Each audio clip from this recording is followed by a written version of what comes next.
Today we're going to talk about our seed starting, and it's 6 weeks from whenever we are wanting to plant outside. So we're thinking about vegetables and how we can start them indoors.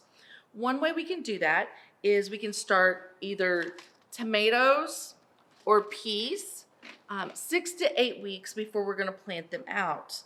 There's lots of different options on containers.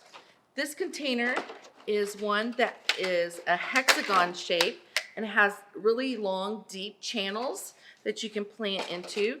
Or you might have one that is where you can plant and pop out once they start to transplant, and these are both reusables. Another way we may want to do is we may want to use more of the biodegradable container that we can plant into, and we can cut it and plant those transplants out. Any of these methods are absolutely doable to start your seeds. We don't want to use garden soil or soil that we take out of the yard for seed starting. It needs to be light and fluffy, and you can see how fluffy this one is. Then we want to pour it in, and then we're going to tap it to plant it down. We don't want to compact it in there, or the seeds won't have a good start.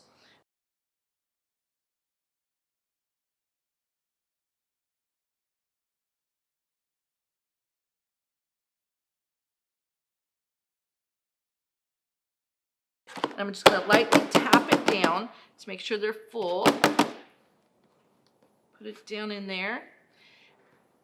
Now, again, tapping it down, we'll push it down without us pushing our hand and packing it down in there. Add a little more if we need to. Now, our planting depth is important with our seeds. So if we're going to take our tomato seed, we know that we only need a 1/4 inch depth planting. They're very small seeds. We're going to take our individual seed. This one is a beefsteak, so they're going to be a taller, larger fruiting, slicing tomato. We're going to place our seed into the container. This one in there.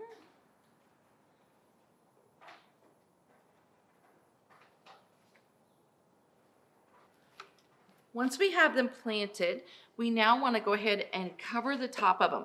We only need them to be a 1/4 inch deep, so we can take and cover them with soil and finish topping off the layers.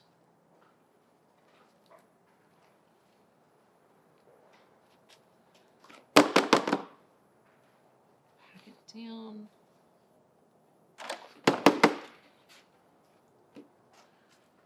I'm going to remove any excess, because now this one is great. We can water from the bottom. And whenever we start our seedlings as they're going, this gives us a bottom watering option.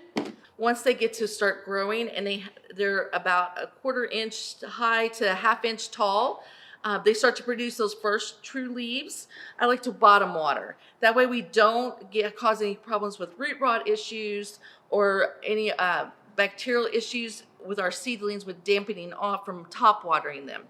Right now we can just go ahead and spritz our water, water the top of them, and make sure that we label it so we know what we've planted in here. A lot of times we forget what we've planted, and so we need to label our container, and we can now slide it either in a sunny location or under our beginning lights.